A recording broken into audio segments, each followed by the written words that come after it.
tenants know when there's been a change in management. Now, this is from both sides, from the outgoing agent and from the incoming agent. So, there's a real communication piece around this. So let's think about the issue here. No matter what reason you've lost an agency or a landlord, you could have sold your rent roll, you could have sold part of your rent roll, there could have been a misunderstanding or a miscommunication or quite a disagreement between yourself and a landlord, and they've chosen to take their management somewhere else. Whatever the reason, there needs to be some communication with the tenant. So, from both sides. Now, you may feel as if you're done, you've sold, you're out, and you don't want anything more to do with any of it. But how is that? Let's think about what we're dealing with on almost a daily basis these days, and that is cyber scams. And you're a tenant and you're sitting back there and you suddenly get somebody ringing you saying, hey, I'm your new agent, put your money, pay your rent into this account now. Well, how on earth do they know that this is real?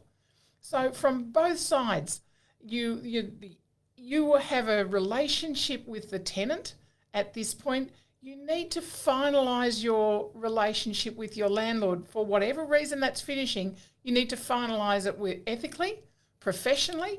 Think about the rules of conduct, which are in Schedule 1 of the Property and Stock Agents Regulation.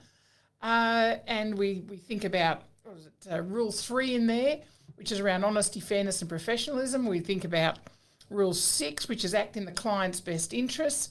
So, there's a whole range of things. So you're still acting on behalf of the landlord. In those last days of your of being paid for, or your arrangement or your written agreement with a landlord, you need to act professionally. So you need to inform your tenant that the tenancy is moving to another agent and who that agent is, if you know.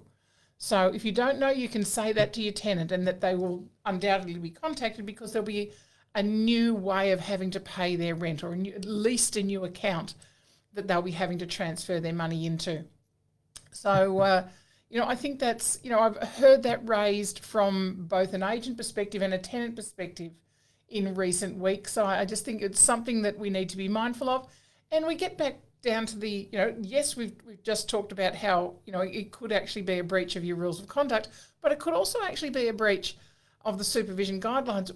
Requirement 5 in the supervision guidelines is about communication channels. So you need to make sure that your communication channels are actually working, and that is making sure that the service that you are providing is done so in that ethical and that professional manner. So guys, make sure that that is part of the process when there is an end to an agreement with a landlord and the tenant is going to be managed by somebody new.